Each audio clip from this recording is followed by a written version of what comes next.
Bueno, bienvenidos a la clase 3. En esta clase te voy a enseñar uno por uno los componentes de una caldera que conforman una caldera doble servicio, ¿sí? Así que quédate, toma nota. Punto número 1, vaso de expansión. Se ve reflejado en la imagen que estamos viendo acá en pantalla. El vaso de expansión es el que va a absorber la dilatación cuando la caldera en un circuito cerrado aumente su volumen por la presión interna que tenga producto de el calor, ¿sí? Cuando el agua en un circuito cerrado se calienta, aumenta su volumen. Bueno, ¿quién recibe ese aumento de volumen? El vaso de expansión. Ese es el punto número 1. Punto número 2, sensor de presión. El sensor de presión está destinado a un elemento de seguridad, el cual va a censar la presión interna dentro del circuito de calefacción únicamente, el cual le va a avisar a la caldera si tengo o no la cantidad de presión necesaria para poder trabajar con seguridad, ¿sí? Ese es el punto número 2. Vamos al punto número 3. Termostato de seguridad o Clipson de seguridad o sensor de sobretemperatura. El sensor de sobretemperatura va a estar ubicado en una posición estratégica dentro del intercambiador primario o dentro del circuito de calefacción en algún caño, donde va a censar la temperatura de trabajo en calefacción. Entonces, ¿qué quiere decir esto? Que si yo tengo un exceso de sobretemperatura por falta de recirculación de agua, porque, no sé, se quedó trabada una válvula de gas, o cualquier elemento que pueda aumentar la temperatura normal de trabajo, este sensor a 90 grados de temperatura va a generar una apertura del circuito en la lógica de la caldera y va a hacer que la válvula de gas deje de pasar el gas dentro de la cámara. Ese es el punto número 3. Punto número 4, intercambiador primario. Recuerden esto, cuando estamos hablando de un intercambiador primario, estamos hablando del circuito de calefacción, la parte donde se va a integrar la parte de calefacción. Entonces, ese es el circuito primario. En 5, la termistancia, estamos hablando de sensores NTC, que son resistencias variables de temperatura, que lo que van a hacer es mandar a la caldera una información para saber qué temperatura estoy trabajando en agua sanitaria o qué temperatura estoy trabajando en calefacción. Esos sensores se encargan sola y exclusivamente de mandarle una información a la placa electrónica para poder saber qué temperatura de trabajo tengo, ¿sí? Vamos con el ventilador o llamado forzador de gases. El forzador de gases está arriba del intercambiador primario, más arriba de la cámara de combustión y es el encargado de eliminar los gases dentro de la cámara de combustión de tiro forzado para poder asegurar la seguridad dentro de un domicilio o lo que sea. Esto hace que la caldera sea muy segura a la hora de trabajar y pueda eliminar la totalidad de los gases al ambiente, fuera del recinto donde estoy trabajando, ¿sí? Después tenemos el presostato de aire. El presostato de aire es un elemento de seguridad que tienen todas las calderas de tiro forzado o cualquier equipo de calefacción con tiro forzado va a tener un presostato de aire, que lo que va a hacer es censar el cambio de presión, es un sensor que mide los cambios de presión, ¿sí? Entonces, el forzador de gases tiene un Venturi, que es el punto número 8, que es donde va a generar el vacío que va a censar el sensor de depresión, que es el presostato de humo, que tiene una membrana que hace un contacto, ¿sí? Que cierra un contacto dentro de la caldera, entonces le explica a la placa electrónica que el forzador está girando con normalidad. Entonces, gracias a esa depresión, el presostato de humo sabe que el forzador está girando, por ende la caldera sabe que el forzador está girando, ¿sí?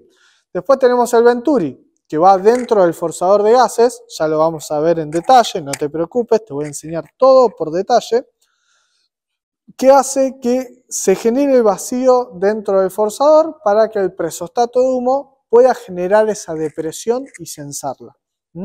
Después tenemos la cámara estanca, que en cualquier caldera mural de tiro forzado necesitamos una cámara estanca cerrada que no esté en contacto con el ambiente. Entonces, si yo tengo una pérdida de gas en el ambiente, la cámara no va a dejar que penetre el gas y no se genere un incendio, ¿sí?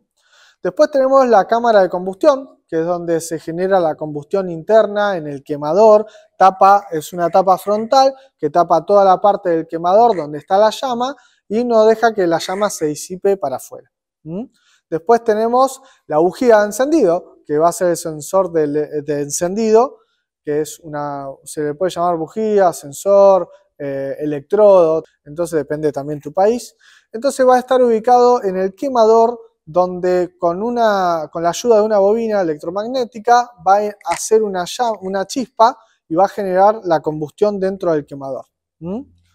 Después tenemos el quemador, donde va a estar la rampa de inyectores, que el gas va a pasar por acá, va a pasar y va a generar una llama y va a controlar por dónde se guía el gas, ¿sí?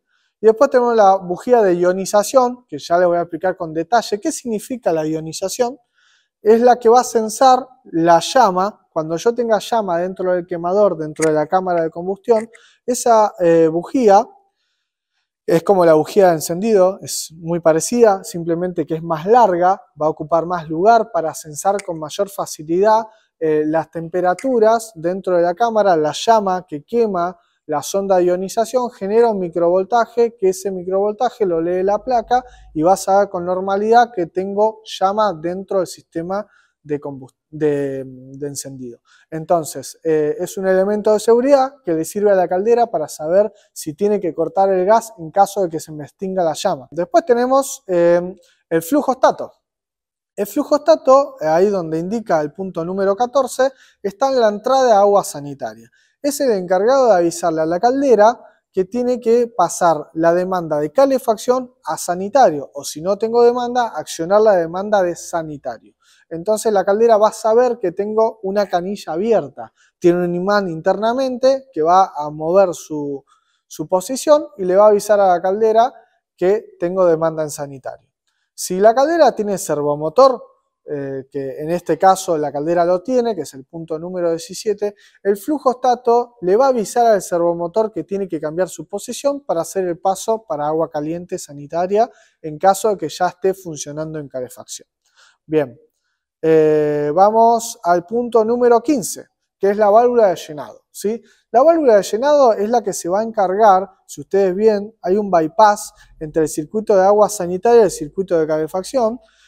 Se va a encargar de hacer el paso para que el agua de calefacción, para que el circuito de calefacción se llene, ¿sí? Cuando yo abro esa válvula, ya tengo la bomba presurizadora presurizando el circuito, abro esa válvula, se mezcla con el circuito de calefacción y eleva la presión en un circuito cerrado hasta 1,5, que es lo que recomienda el fabricante. Cierro la válvula y esa es la función de la válvula, simplemente llenar el circuito de calefacción. Después tenemos el bypass automático. El bypass se lo puede hacer el segundo intercambiador que tenemos más abajo, ya vamos a llegar a ese punto, o lo puedo hacer por un caño de cobre que está uniendo el circuito de calefacción en inyección y en retorno. Y eso ayuda a enfriar la caldera y equiparar las presiones internamente. Después tenemos la válvula de 3 vías. La válvula de 3 vías que vemos acá en la imagen está posicionada, es la número 17, cerca del servomotor, tiene unos O-ring con un vástago que baja y se ocupa de cambiar el funcionamiento tanto en agua sanitaria como en calefacción, ¿sí? ¿Qué hace? Cierra el paso a calefacción y acciona el paso para agua sanitaria, junto con el servomotor, ¿sí? Después tenemos el punto número 18, que es el intercambiador de placas, que es el que está abajo de los quemadores. Ese es el intercambiador secundario por donde va a pasar el agua caliente sanitaria. Se va a calentar en el intercambiador primario, la bomba recirculadora lo va a mover, lo va a llevar al intercambiador secundario y si ustedes se fijan está dividido el circuito, nunca se cruzan, ya lo vamos a ver puntualmente, pero está dividido y se ocupa de calentar el agua sanitaria cuando pasa por el intercambiador secundario. Después tenemos la válvula de gas, que es el punto número 19, que generalmente en la mayoría de las calderas está ubicada en el medio de la caldera, ¿sí? Y es la que se va a encargar de permitir el paso de gas tanto con mínima como máxima, y va a regular el paso de gas. Después tenemos la bomba de recirculación, ¿sí? Que es el punto número 20, que si lo vemos en un diagrama lo vamos a ver siempre como un triangulito. Es la que se encarga de mover tanto la calefacción como el agua sanitaria en calderas monotubo, que tienen doble intercambiador, ¿sí? Así que bueno, nos queda la válvula de sobrepresión, que es la válvula de alivio, ¿sí? Que se pone dentro del circuito de calefacción por si por algún motivo nosotros tenemos un exceso de presión dentro del circuito de calefacción. La válvula va a aliviar el circuito permitiendo el paso de agua saliendo por ese punto, aflojando la presión del circuito para que no reviente ninguna cañería, ¿sí? Así que bueno, este fue un concepto de los componentes que tiene internamente una caldera. Quédate ahí, prepárate el juguito si querés, y en la clase número 4 vamos a estar viendo mucho más sobre estos temas tan interesantes que son las calderas.